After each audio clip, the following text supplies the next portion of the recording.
नमस्कार। छत्तीसगढ़ की बड़ी बहस में आपका बहुत स्वागत है। मैं हूं आप सभी के साथ सृष्टि राय। छत्तीसगढ़ विधानसभा के बजट सत्र के 8वें दिन भी कार्रवाई के दौरान दिवंगत पूर्व सदस्यों के निधन की सूचना में देरी को लेकर हंगामा हुआ।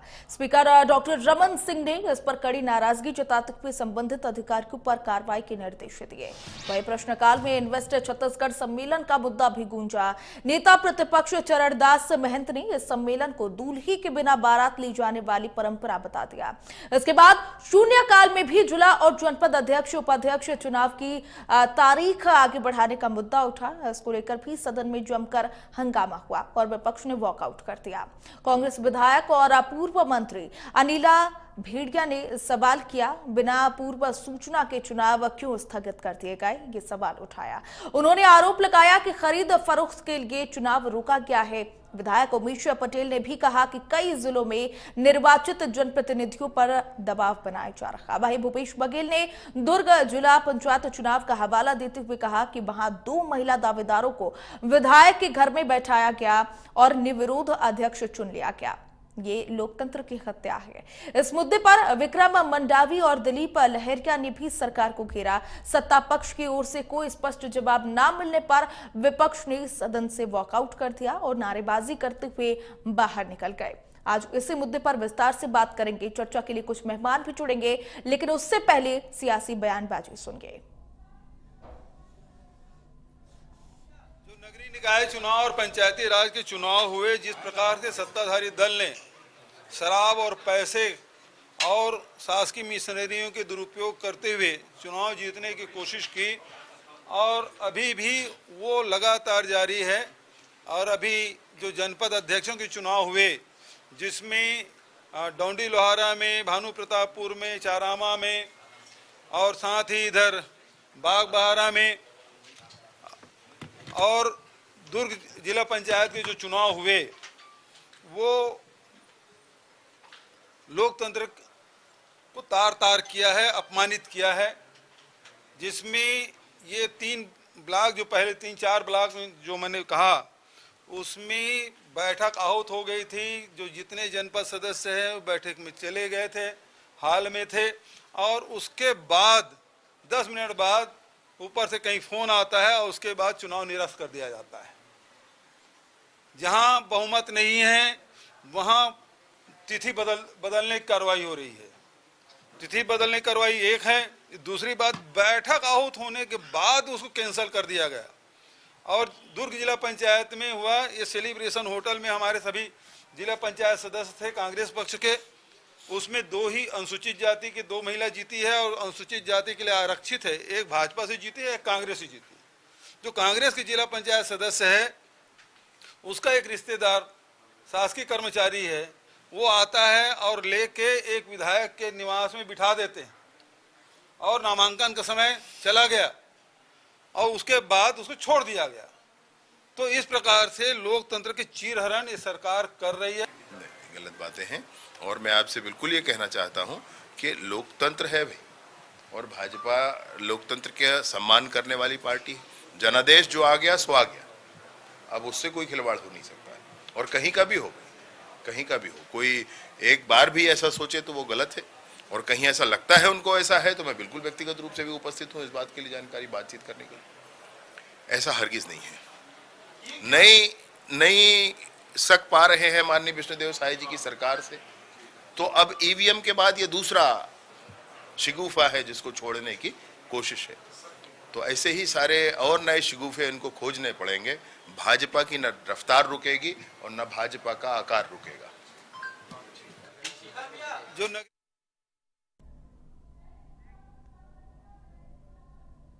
तो बड़ी बहस में चर्चा के लिए हमारे साथ मेहमान जुड़ चुके हैं। गंधर्व देवेंद्र पांडे बीजेपी के प्रवक्ता हमारे साथ जुड़ चुके हैं, बहुत स्वागत है आपका।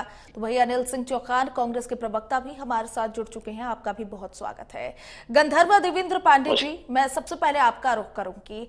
आखिर दिवंगत हमारे जो सदस्य थे, उनके निधन की जो सूचना थी वो पहले क्यों नहीं दी गई? क्या ये प्रशासनिक लापरवाही नहीं है? देखिए, निश्चित तौर पर ये बहुत बड़ी प्रशासनिक लापरवाही है जो उभर कर सामने आई हैं। पूर्व में भी विधानसभा अध्यक्ष आदरणीय डॉक्टर रमन सिंह जी ने इस विषय पर केंद्र सबका ध्यान आकर्षण किया था और अभी वर्तमान में ये स्थिति पुनः निर्मित हुई है। इसके लिए जो भी अफसर दोषी हैं उन सब पर कार्रवाई का अनुपालन किया जाएगा, ये निश्चित है। जी बिल्कुल। अनिल सिंह चौहान जी, आपका भी रुख करना चाहूंगी। फिलहाल जिस तरीके से आज सदन में हमने हंगामा देखा कि किस तरीके से विपक्ष लगातार वॉकआउट हंगामा किया, अलग अलग मुद्दे उठाए गए। इस दौरान दिवंगतों की जो निधन की सूचना थी वो भी ना मिलने को लेकर के पहले वहां पर हंगामा देखने को मिला। क्या कहना चाहेंगे, पहली प्रतिक्रिया आपकी। इंडिया न्यूज के विद्वान दर्शकों को, आपको और हमारे साथी पैनलिस्ट को मेरा नमस्कार।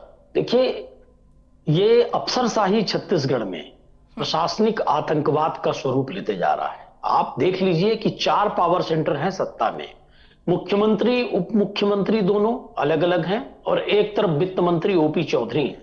इन 4 पावर सेंटरों में से चारों को कुछ अधिकारियों ने अलग अलग खेमों में बांटकर पकड़ लिया है और इनको अपने अपने ढंग से ये लोग अपने अपने नेताओं को सिर्फ खुश करके रखे हैं। सरकार के प्रति इनकी कोई जवाबदेही नहीं। इन अधिकारियों को संरक्षण अलग अलग मिला हुआ है और पूरा छत्तीसगढ़ इस अफसरशाही का बुरी तरह शिकार है। और इसी का एक बड़ा उदाहरण आज पहली बार छत्तीसगढ़ विधानसभा में पूर्व दिवंगत विधानसभा के जो विधायक रहे हैं, सदस्य रहे हैं, उनकी मृत्यु की सूचना, उनके अवसान की सूचना समय पर नहीं दी गई। विधानसभा अध्यक्ष जी को भी कहीं ना कहीं ये खेदजनक लगा, तकलीफदायक लगा और उन पर जांच की बात हुई है, उन पर कार्रवाई की बात हुई है। लेकिन अगर विपक्ष इस पर हंगामा नहीं करता कि किस प्रकार की अफसरशाही है, मानवीय संवेदना और विधानसभा जैसे गरिमामय सदन की गरिमा को जिस तरह आहत करने का काम अधिकारी कर रहे हैं। आपने देखा होगा कि सिर्फ ये पूर्व सदस्यों के निधन का मामला नहीं है। जो सवाल पिछली बार उठे थे वही सवाल फिर उठ रहे हैं और फिर अधिकारी कह रहे हैं कि जानकारी जुटा कर दी जाएगी। 4 महीने पहले भी उनको जानकारी नहीं थी, अभी भी जानकारी नहीं है। और लगातार विधानसभा अध्यक्ष जी को ऑकवर्ड स्थिति का सामना करना पड़ा। उनको कहना पड़ा कि अगले सप्ताह फिर इन सवालों को लगाया जाएगा, प्राथमिकता के क्रम में लगाया जाएगा। अधिकारियों को चेताना पड़ रहा है। ये कौन सी स्थिति है छत्तीसगढ़ में? लोकतंत्र के सर्वोच्च जो होता है वो सदन होता है, विधानसभा होता है। वहां ना सत्ता पक्ष के विधायक संतुष्ट है, ना विपक्ष के विधायक संतुष्ट हैं। यह इंगित करता है कि अधिकारियों को इस सदन का भी डर नहीं है, इसके भी अनुशासन और इसकी गरिमा का पालन करने को अधिकारी तैयार नहीं है। बिल्कुल। ये अनिल सिंह जी, सरकार है। गंधर्व सिंह जी का रुख करना चाहूंगी। अभी आपने बड़े ही आसान शब्दों में कह दिया कि हाँ, प्रशासनिक लापरवाही थी, खेद है इसकी, लेकिन क्या हमेशा से पक्ष विपक्ष आमने सामने होता है? इस तरीके की लापरवाही भी देखने को मिलती है अलग अलग रूटों में, अलग अलग जगहों पर। लेकिन क्या आप लोग इस चीज को लेकर के वहां पर जांच पड़ताल किए कि आखिर कहां से की लापरवाही हुई और क्यों नहीं इसकी सूचना पूर्व में दी गई? देखिए, निश्चित तौर पे इसकी एक प्रक्रिया होती है। जो वहां पर विधानसभा में अधिकारी लगाए जाते हैं वो अविभाजित मध्य प्रदेश के पूर्व विधायक थे जो इस सदन पे रहते थे। डॉक्टर मधुकर जी हैं शायद, हाँ डॉक्टर मधुकर जी। तो उनका अभी हाल ही में निधन हुआ था, जिसकी सूचना देनी थी। उसमें कहीं ना कहीं देरी हुई। जो बाद में ये चीजें सामने आई तो उसके लिए जो भी लोग इसमें जो अधिकारियों को लगाया जाता है उनको इस प्रकार की सूचना अविभाजित मध्य प्रदेश से आने में शायद कुछ विलंब रहा होगा, उस कारण नहीं हो पाई, जिसपे बिल्कुल सभी दोनों पक्षों ने पूर्णतः खेद ज्ञापित किया है। और इस तरह की लापरवाही बिल्कुल बर्दाश्त के लायक नहीं है, क्योंकि छत्तीसगढ़ विधानसभा छत्तीसगढ़ की गरिमा में सदन और छत्तीसगढ़ की देवतुल्य जनता का एक लोकतंत्र का सर्वोच्च मंदिर है। वहां पर जो भी सदस्य आते हैं उन्हें पूर्ण सम्मान के साथ उनका जो अधिकार है वो ज्ञात किया जाएगा। इसके लिए हम प्रतिबद्ध हैं और इसी के लिए कहा गया है कि निश्चित तौर पर इसके लिए अनुशासनात्मक कार्रवाई की जाएगी। ठीक है, अनिल जी आपका रुख करना चाहूंगी। बिल्कुल, देखिए कहीं ना कहीं आप लोगों की तरफ से ये भी कहा गया कि इन्वेस्ट छत्तीसगढ़ सम्मेलन को लेकर के आप लोग कह रहे हैं कि बिना दूल्हे की बाराती निकाली गई है। क्या तात्पर्य क्या था इस लाइन से कि बिना दूल्हे की बारात निकाली गई? क्या कहना क्या चाह रहे थे आप लोग? देखिए, सबसे पहले मैं आपको महोदय बता दूं कि ये अविभाजित मध्य प्रदेश के जो पूर्व विधायक हैं डॉक्टर देवचरण मधुकर जी, ये बिलासपुर जिले से विधायक रहे हैं और आज भी बिलासपुर जिले में निवासरत थे और बिलासपुर शहर में निवासरत थे। सारे अखबारों में खबर छपी, भारतीय जनता पार्टी के विद्वान प्रवक्ता ऐसे बता रहे हैं कि विभाजित मध्य प्रदेश के विधायक थे, वहां से खबर आने में देरी हो गई, जैसे वो दूसरे ग्रह पे रहते थे। मैं उनको ये क्लियर कर दूं कि वो छत्तीसगढ़ में निवासरत थे। अविभाजित मध्य प्रदेश में विधायक जरूर थे, लेकिन बिलासपुर जिले के विधायक थे, और आज भी बिलासपुर शहर में उनका मकान है और मस्तूरी क्षेत्र में भी उनका मकान, जमीन सब कुछ है। वो विदेश के नहीं थे, दूसरे ग्रह के नहीं थे।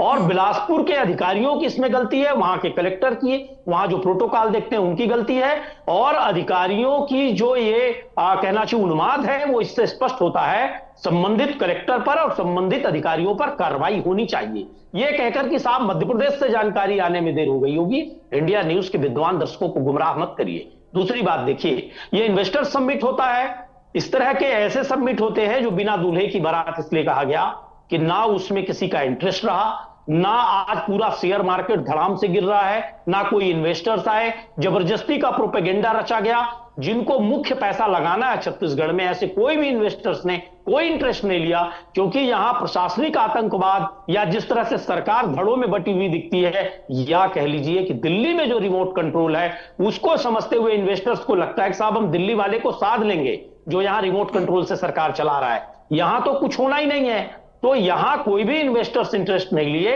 इसलिए यह बिना दूल्हे की बारात की एक कोरा आयोजन था जो खाना पूर्ति के लिए किया गया। यह कांग्रेस का सीधा सीधा आशय था।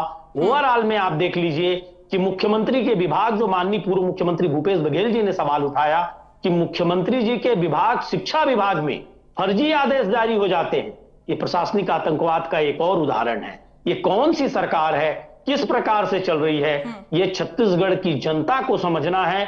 और भारतीय जनता पार्टी को बार बार विपक्ष में होने के नाते हम इन विषयों को संज्ञान में लाते हैं, बताते हैं कि साहब किस तरह आपकी सरकार चल रही है। पूर्व विधायक की मृत्यु होती है, उसके अवसान की खबर की परंपरा टूट रही है, बिना दूल्हे की बारात आप ऐसे प्लान लाकर कर रहे हो। जब आप राजस्व पखवाड़ा बनाते हो तो पटवारी स्ट्राइक पे चले जाते हैं, मुख्यमंत्री के विभाग में फर्जी आदेश जारी होते हैं, कलेक्टर एसपी के कार्यालय जलते हैं, रोज पर रोज फसाद हो रही है, और आप जीरो टॉलरेंस की बात कर रहे हैं। आपके एसडीएम और थानेदार सड़कों पर मार खा रहे हैं, पुलिस कस्टडी में मौतें हो रही हैं, मुख्यमंत्री आवास से 3 किलोमीटर के रेडियस में हमारी माताओं बहनों के साथ सामूहिक गैंगरेप हो रहा है। इस तरह की स्थिति छत्तीसगढ़ में है, जिसको विपक्ष बार बार सरकार को चेताने का काम कर रहा है, जनता की आवाज। गंधर्व जी, आपने सुना अनिल जी ने कितनी सारी एक के बाद एक आरोप बढ़ते चले गए, जवाब में क्या कहना चाहेंगे?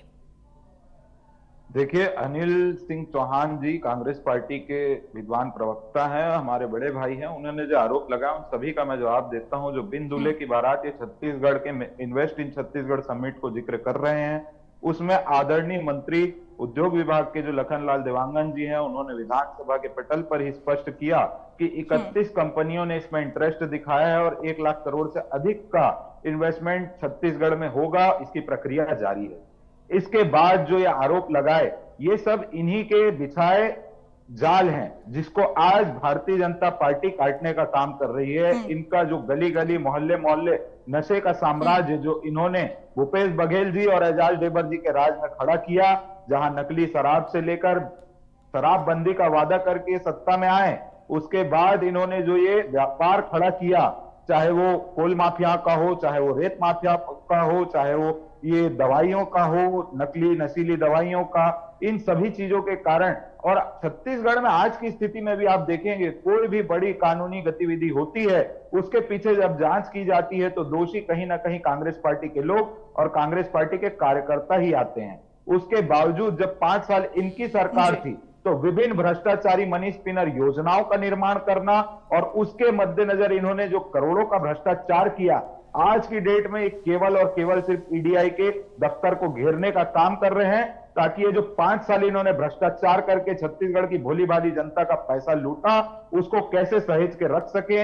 इस प्रकार के कृत्य के लिए ये कांग्रेस पार्टी के लोगों ने 5 साल किया। उसी के फलस्वरूप आज छत्तीसगढ़ की जनता ने छत्तीसगढ़ में भारतीय जनता पार्टी को 56% वोट दिया है। जो 56% वोट भारतीय जनता पार्टी को मिला है, वो कांग्रेस पार्टी के लिए करारा जवाब है कि जनता सब देखती है कौन किस रास्ते पर है। और ये निगम चुनाव में, अभी जो त्रिस्तरीय पंचायत चुनाव में अध्यक्ष और उपाध्यक्ष पद के चुनाव की बात कर रहे थे, वहां अभी आप देखेंगे वर्तमान में कैबिनेट मंत्री हैं आदरणीय लक्ष्मी रजवाड़े जी, श्रीमती, उनके हस्बैंड के साथ वहां पर किस प्रकार से कांग्रेस पार्टी के गुंडों द्वारा कृत्य किया जाता है, उनका एक बयान आता है कि उत्तर प्रदेश से गुंडे बुलवा करके यहां पर इस प्रकार का उपद्रव मचाने का प्रयास किया जा रहा है। तो मैं जब से भारतीय जनता पार्टी की सरकार बनी है, आपके चैनल के माध्यम से आपके विद्वान दर्शकों को बार बार ये बताते आ रहा हूं कि कांग्रेस पार्टी छत्तीसगढ़ में केवल अपने टूल किट के एजेंडे को फैलाने का काम कर रही है। कैसे हमारे शांत प्रदेश की शांत फिजा को बर्बाद किया जाए, कैसे यहाँ का माहौल गड़बड़ाए, कैसे यहाँ पर सांप्रदायिक तनाव बढ़ाए, इन सभी चीजों पर, पहलुओं पर ये विपक्ष के नाते काम करने का प्रयास कर रहे हैं। जनहित ऐसी किसी भी चीज को लेकर के सामने नहीं आना चाहते। अभी वर्तमान में सीजीएमएससी का घोटाला है या कांग्रेस कार्यकाल का, फिर जो जल जीवन मिशन की चर्चा भी विधानसभा ठीक है में गंधर्व जी, आज सदन में और भी कई सारे मुद्दे वहां पर छिड़े थे जिसमें सियासी संग्राम भी देखने को मिला था। चुनाव में गड़बड़ी धांधली को लेकर के भी विपक्ष ने वहां पर हंगामा किया और वॉकआउट किया। दुर्ग जिला पंचायत की अगर हम यहां पर बात कर ले तो दुर्ग जिला पंचायत को लेकर भी कांग्रेस ने आरोप मढ़ा है और कहा कि निर्विरोध चुनाव किया गया वहां पर और ये लोकतंत्र की हत्या है। क्या कहना चाहेंगे? देखिए, केवल और केवल छत्तीसगढ़ की जनता को बरगलाने का काम, किस प्रकार से बिना तथ्य के इतने बड़े पद में हो, पूर्व मुख्यमंत्री रहे प्रदेश के, आकर के मीडिया में इस प्रकार से बयानबाजी करते हैं। अगर उनको अपने पद की और अपने जो उनका अस्तित्व है उसकी गरिमा होती तो वो पूरे पुख्ता सबूतों के साथ न्यायपालिका की ओर रुख करते, वहां पर मीडिया कॉन्फ्रेंस करते, कहीं पर भी आकर के किसी भी प्रकार का बयान दे देना। जितने भी जो ये आरोप लगा रहे हैं कि तुरंत चुनाव को आगे बढ़ा दिया गया, वो आरोप 3 तारीख का है, आप बात 5 तारीख को 6 तारीख को करते हैं। उस प्रकार से जब आप देखें, आदेश वहां कलेक्टर पहले दे देते हैं, एसडीएम उनको बता रहे हैं, तो उसमें कोई सुनवाई नहीं। फिर आज की डेट में छत्तीसगढ़ में विपक्ष एकदम मुद्दा विहीन हो चुकी है और किसी न किसी प्रकार से छत्तीसगढ़ में, चाहे वो लोकतंत्र का बहाना ले ले, चाहे वो जनहितैषी मुद्दे हो जाए, उन सभी चीजों को बेबुनियादी विषय बना करके अपने आप को धरातल में जिंदा रखने का प्रयास कर रही है। क्योंकि पंचायत से पार्लियामेंट तक के कमल फूल खिल चुका है, चप्पा चप्पा भाजपा हो चुका है। तो कांग्रेस कहीं ना कहीं छत्तीसगढ़ में अपनी धरातल को बचाने के लिए इस प्रकार के विवादास्पद चीजों को जागरूक जनता को बताने का प्रयास करती है और हर चुनाव में लगातार विधानसभा चुनाव के बाद से जनता उन्हें करारा जवाब देते हुए। गंधर्व जी लगातार आप आरोप लगा रखे हैं कि कांग्रेस पार्टी जो है वो प्रदेश में विलुप्त हो चुकी है और उनको एक मुद्दा चाहिए, लेकिन मुद्दा भी तो आप ही लोग दे रहे हैं। जिस तरीके से दिवंगत सदस्यों की आज वहां पर जानकारी नहीं दी गई, निधन की सूचना नहीं दी गई, उसमें भी तो कहीं ना कहीं लापरवाही प्रशासनिक तौर पर ही देखने को मिली है। तो मुद्दा ही मत दीजिए ना आप लोग। खैर अनिल सिंह जी, मैं आपका रुख करना चाहूंगी। लगातार वॉकआउट और विपक्ष का वहां पर हंगामा देखने को मिल रहा है सदन में। हर बात को लेकर के विपक्ष वहां पर हंगामा करने लगती है, वॉकआउट करने लगती है और ये आरोप अब आप लोग लगा रखे निर्विरोध चुनाव को लेकर के। जिस तरीके से दुर्ग का आप लोगों ने एग्जाम्पल दिया, यहां पर दुर्ग जिला पंचायत चुनाव को लेकर के कहा कि लोकतंत्र की हत्या हो रही है, क्या ठोस सबूत है आपके पास? क्योंकि ये छोटा आरोप नहीं है, ये बहुत बड़ा आरोप आप लोग लगा रखे हैं। अनिल जी देखिए महोदय, मैं वहां से शुरू करूंगा। भारतीय जनता पार्टी के विद्वान प्रवक्ता ने कहा कि यहां जो अपराध हो रहा है उसमें कांग्रेसियों का हाथ है। लोहारेडी में कौन था साहब? पुलिस कस्टडी में जिसकी मौत हुई वो भी भाजपा कार्यकर्ता, जिसने जला दिया वो भी भाजपा कार्यकर्ता, जो जल गया वो भी भाजपा कार्यकर्ता। बलौदा बाजार में जिसके लेटर पैड पे अनुमति हुई वो भाजपा का जिला अध्यक्ष सनम जांगड़े। और विधायक को, दूसरे क्षेत्र के विधायक को जेल में डाल रहे हैं। माननीय सर्वोच्च न्यायालय कह रही प्रथम दृष्टया कोई सबूत नहीं दिख रहा है, क्यों जेल में रखा जाए साहब? ऑर्डर पढ़ लीजिए आप। तो देखिए, भारतीय जनता पार्टी जो कुचक्र रच रही है, मैं उसका सीधे अब दुर्ग में आ जाता हूं। दुर्ग जिला पंचायत में देखिए एससी फीमेल के लिए आरक्षित था। 2 महिलाएं चुनी गई एससी कैटेगरी से, फीमेल कैटेगरी से, और उन दोनों महिलाओं में एक भाजपा एक कांग्रेस थी। आपने कांग्रेस की कैंडिडेट को गायब कर दिया षड्यंत्र करके एक शासकीय कर्मचारी के माध्यम से। वो बाद में आके कह रही है साहब मेरा समय जानबूझकर खराब किया गया, मुझे एक तरह से किडनैप किया गया, अगवा किया गया, गुमराह किया गया, आपने वहां चुनाव करा लिया। आप ये देख लीजिए कि बिना किसी सूचना के जब सारे सदस्य इकट्ठे हो जाते हैं तो जनपद के चुनाव की डेट बदल देते हैं क्योंकि इनको खरीद फरोख्त करनी है। मैंने मस्तूरी क्षेत्र का यह मामला उठाया था। देखिए मस्तूरी जनपद में जनपद क्रमांक 25 सोन, वहां से महिला आदिवासी चुनी जाती है, वो 129 वोट से चुनाव जीतती है। उसको टेबुलेशन के दौरान, गणना पर्ची में वो जीती हुई है, टेबुलेशन के दौरान अधिकारी कर्मचारी मिलकर उसको 159 वोट से पराजित कर देते हैं। उसको गणना पर्ची में 204 मत प्राप्त हुए हैं। मेरे पास पूरे प्रूफ हैं, पूरे 23 मतदान केंद्र की लिस्ट है। उस गणना पर्ची के अनुसार वो जीत रही है, लेकिन टेबुलेशन में उसके 204 मतों को हारने वाली प्रत्याशी के खाते में डाल दिया जाता है और उसके 57 मत इसके खाते में डाल दिया जाता है और उसको बकायदा हास्यास्पद स्थिति से जीत का प्रमाण पत्र हारी हुई कैंडिडेट को दे दिया जाता है। इन सारे तथ्यों के साथ जब जिला कलेक्टर, जिला निर्वाचन अधिकारी को शिकायत की जाती है तो कहते हैं दिखवाएंगे। कब दिखवाएंगे? 6 आवेदन देती है वो महिला और वो निशा पैकरा इंसाफ नहीं पाती। आज जब मैं स्वयं कलेक्टर के पास गया और मैंने कहा निर्वाचन रोकिए, आदिवासी वर्ग से आरक्षित महिला है और इसका निर्वाचन हुआ था लेकिन टेबुलेशन में गड़बड़ हुआ है, तो अपना चेंबर छोड़ के वो भाग जाते हैं। क्या मिस्टेक कर रहे हैं? ये जिलाधीश पर किसका दबाव था? जिला निर्वाचन अधिकारी पर। वो महिला, अब जनपद अध्यक्ष का चुनाव हो गया तो अधिकारी कह रहे हैं हम आपको जीत का सर्टिफिकेट दे देंगे। आप कब दे देंगे? जब जनपद अध्यक्ष का चुनाव हो गया और एसटी महिला के लिए वो आरक्षित था और हारी हुई कैंडिडेट से आपने वोट डलवा दिया। ये कैसे कैसे लोकतंत्र की हत्या कर रहे हैं आप देख लीजिए। सारे प्रमाण इसमें हैं। जिला निर्वाचन अधिकारी ने कहा इसका निराकरण 15 दिन के अंदर किया जाता है। मैंने कहा साहब आपको 19 फरवरी को आवेदन दिया जा चुका है, 15 दिन बीत चुके हैं और छत्तीसगढ़ पंचायत राज अधिनियम 1993 कहता है कि आपको इसको शीघ्र निराकृत करना था। तो कलेक्टर साहब अपने चेंबर से गायब हो जाते हैं। ये कौन सा दबाव है? ये कौन सा खेल है जो खुलेआम जनमत का अपमान कर रहा है? चुने हुए लोगों को बाहर बिठा रहा है, हारे हुए लोगों को क्वालिफाइड कर रहे हैं, उनसे वोट डलवा रहे हैं, लोगों को पार्टिसिपेट नहीं करने दे रहे हैं और इस पर भारतीय जनता पार्टी के नेताओं को साफ सुन जाता है। ठीक है गंधर्व जी, आपका रुख करना चाहूंगी कम शब्दों में फाइनल कमेंट। इसी विषय पे मुझे हमारे साथी प्रवक्ता भाई अनिल सिंह चौहान जी ने बताया था कि मस्तूरी में जो अध्यक्ष और उपाध्यक्ष पद में निर्वाचित हुए हैं वो भी कांग्रेस पार्टी के ही लोग हैं। तो इस प्रकार की कोई भी चीज आई है तो उसके लिए न्याय प्रक्रिया और बिल्कुल बहुत सारी चीजें हैं।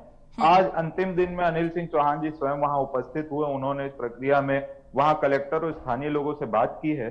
तो निश्चित तौर पे मुझे लोकतंत्र पर भरोसा है। मेरे से पहले कई लोगों ने बात की है और आपके लाख षड्यंत्रों के बाद भी कांग्रेस वहां जीतने में सफल हुई क्योंकि 90% उम्मीदवार कांग्रेस के जीत के आए थे। आप 10% सीटों पर जीतकर कब्जा करना चाहते थे। वक्त की थोड़ी सी कमी है अनिल सिंह जी। आपने जो षड्यंत्र ओपन हुआ है वहां। अनिल सिंह जी, वक्त की थोड़ी सी कमी है। गृह मंत्री जी ने बोला है स्पष्ट, किसी भी प्रकार की कोई भी आपत्ति आप व्यक्तिगत तौर पे आए, लिखित शिकायत दीजिए, पावती दीजिए। अगर कार्रवाई नहीं होगी तो आप बताइए, आप जाके आखिरी दिन जाकर के आप विभिन्न जगह घूम रहे हो। कार्रवाई गंधर्व जी जिला निर्वाचन अधिकारी को करनी होती है, गृह मंत्री को नहीं। और जिला निर्वाचन अधिकारियों को क्यों छूट नहीं है? क्यों उनको दबाव बनाया जा रहा है? ये जवाब देना होगा आपको। निर्वाचन आयोग का काम है, गृह मंत्री का नहीं। तो गृह मंत्री जी अनर्गल दबाव बना रहे हैं अधिकारियों पे, इसलिए अधिकारी काम नहीं करना चाहते, नियमों की खुलेआम धज्जियां उड़ा रहे हैं। ऐसी निशा पैकरा घूम रही है गांव गांव में और उनको इंसाफ नहीं मिल पा रहा है। ये आपकी सरकार की देन है। निर्वाचित लोगों को आप बाहर बिठा रहे हैं और आपकी सरकार के गृह मंत्री कहते हैं मैं व्यक्तिगत रूप से दिखवाऊंगा। क्यों कलेक्टरों को ये नहीं कहा गया कि आपको फ्रीडम है? ठीक है गंधर्व जी, अनिल सिंह जी बहुत शुक्रिया हमारे साथ जुड़ने के लिए और इस खास मुद्दे पर चर्चा करने के लिए। तो फिलहाल के लिए बड़ी बहस में मेरे साथ बस इतना ही। नमस्कार।